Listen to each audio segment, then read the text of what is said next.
ನಾಗೇಂದ್ರಹಾರಾಯ ತ್ರಿಲೋಚನಾಯ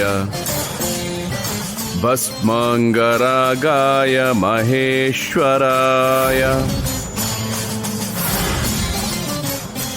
ನಿತ್ಯಾಯ ಶುದ್ಧಾಯ ದಿಗಂಬರಾಯ ತಸ್ಮೈ ನಕಾರಾಯ ನಮಃ ಶಿವಾಯ. ಶಿವಯ್ಯ! ವರ್ಮ ಶಿವ ಪಂಚಾಕ್ಷರಿನ ಶುರು ಮಾಡಿದ್ದಾನೆ.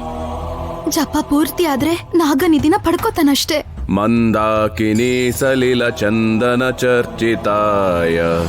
ಈಶ್ವರ, ಏನಪ್ಪ ಈ ಪರೀಕ್ಷೆ? ನಂದೇಶ್ವರ ಪ್ರಮತನಾಥ ಮಹೇಶ್ವರಾಯ.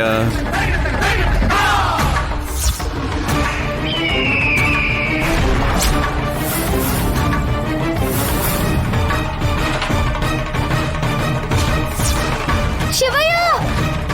ಏನ್ ಅಡಚಣೆ? ಏನ್ ನಡೀತಿದೆ? ನನ್ ದೇಹದಿಂದ ರಕ್ತ ಬರೋದು ಅಂದ್ರೆ ಏನು?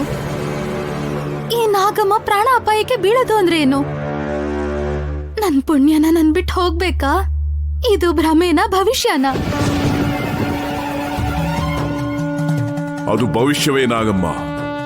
ಭೂಲೋಕವನ್ನ ಬಿಟ್ಟು ನಾಗಲೋಕಕ್ಕೆ ಬರೋ ಸಮಯ ಬಂದಿದೆ.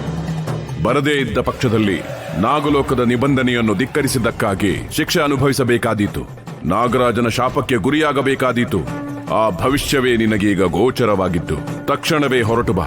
ಇಲ್ಲಾಂದ್ರೆ ಅಸಾಧಾರಣ ಕಷ್ಟವನ್ನು ಅನುಭವಿಸಬೇಕಾದೀತು. ಹೊರಡು. ನನಗೆ ನನ್ ಪ್ರಾಣ ಮುಖ್ಯ ಅಲ್ಲ, ಪುಣ್ಯನೇ ಮುಖ್ಯ. ಅನಿರುದ್ಧ ಮೇಲೆ ಪುಣ್ಯಗೆ ಪ್ರೀತಿ ಹುಟ್ಟಿ ನನಗಿಂತ ಅವನೇ ಹೆಚ್ಚು ಅಂತ ಗೊತ್ತಾದ್ಮೇಲೆ ತಾಯಿ ಸ್ಥಾನದಲ್ಲಿ ನಿಂತು ಅವರಿಬ್ಬರನ್ನ ಒಂದ್ ಮಾಡೋವರೆಗೂ ಈ ಭೂಲೋಕನ ಬಿಟ್ಟು ಬರಲ್ಲ, ಬರೋದೂ ಇಲ್ಲ.